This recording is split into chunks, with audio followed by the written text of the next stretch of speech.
السلام علیکم ورحمۃ اللہ۔ نماز اشراق پڑھنے کا کیا طریقہ ہے؟ نیت کیسے کریں گے؟ کتنی رکعتیں پڑھیں گے؟ اس نماز کا وقت کب شروع ہوتا ہے اور کب تک رہتا ہے؟ اس نماز میں کون سی صورتیں پڑھی جاتی ہیں؟ آج میں آپ لوگوں کو نماز اشراق ادا کرنے کا مکمل طریقہ آسان الفاظ میں سمجھانے کی کوشش کروں گا، جسے جان کر آپ کو اور مجھے انشاءاللہ عز و جل بہت ہی زیادہ فائدہ حاصل ہوگا۔ سب سے پہلے بات کرتے ہیں کہ اس نماز کے پڑھنے کی فضیلت کیا ہے۔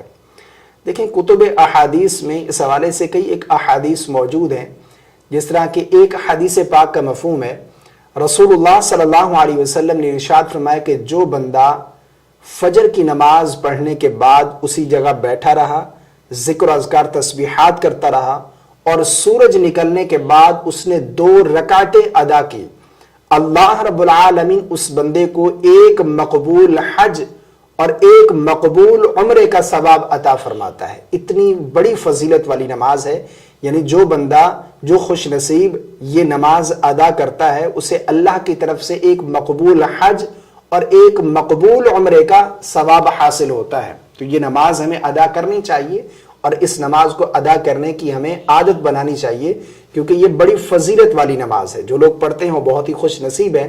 اس نماز کے پڑھنے کا بالکل آسان طریقہ ہے۔ دیکھیں، یہ بات تو آپ لوگوں نے سمجھ لی کہ اس نماز کی 2 رکعتیں ہیں، ٹھیک ہے۔ اس نماز کا وقت کب شروع ہوتا ہے اور کب تک رہتا ہے؟ دیکھیں، اس نماز کا جو وقت ہے نا، سورج طلوع ہونے کے 20 منٹ کے بعد اس کا وقت شروع ہو جاتا ہے۔ یعنی ہمارے ہاں جو مکروہ وقت ہے 15-20 منٹ کا محتاط انداز میں، تو 20 منٹ کے بعد، سورج طلوع ہونے کے 20 منٹ کے بعد اس نماز کو آپ پڑھ سکتے ہیں، اور اس کا وقت کب تک رہتا ہے؟ ضحوہ کبریٰ، جسے ہم زوال کا وقت کہتے ہیں، اس وقت تک یہ نماز ادا کی جا سکتی۔ اور پڑھیں گے کیسے؟ نماز اشراق کی نیت سے 2 رکعت نفل پڑھیں گے۔ نیت کرنے کا کیا طریقہ ہے؟ نیت کرنے کا بالکل آسان طریقہ ہے۔ نیت جو ہے وہ اصل دل کا پختہ ارادہ ہے۔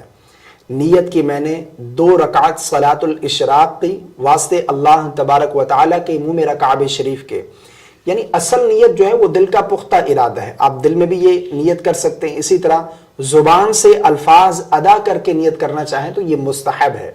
نیت کرنے کے بعد پھر 2 رکعت، جس طرح عام ہم پڑھتے ہیں اسی طریقے سے آپ 2 رکعت ادا کریں گے۔ یعنی میں یہاں پر بیان کر دیتا ہوں، دیکھیں، تکبیر تحریمہ کا ہی آپ نے اللہ اکبر کہہ کر آپ نے ہاتھ باندھ لیے۔ سب سے پہلے آپ ثنا پڑھیں گے، سبحانک اللہم وبحمدک وتبارک اسمک، مکمل ثنا۔ اس کے بعد پھر اعوذ باللہ من الشیطان الرجیم، پھر بسم اللہ الرحمن الرحیم۔ اس کے بعد پھر سورہ فاتحہ کی تلاوت کریں گے۔ سورہ فاتحہ مکمل کرنے کے بعد پھر کوئی سورت ملائیں گے۔ اچھا، اس میں کوئی خاص صورتیں پڑھنے کا حکم نہیں ہے، جو بھی آپ کو صورتیں یاد ہیں ان میں سے آپ کوئی ایک صورت تلاوت کر سکتے ہیں۔ اگر آپ کو ایک ہی صورت یاد ہے، یعنی مان لو آپ کو سورہ اخلاص، قل هو اللہ احد، یہ والی صورت یاد ہے، تو آپ یہ بھی پڑھ سکتے ہیں، ٹھیک ہے۔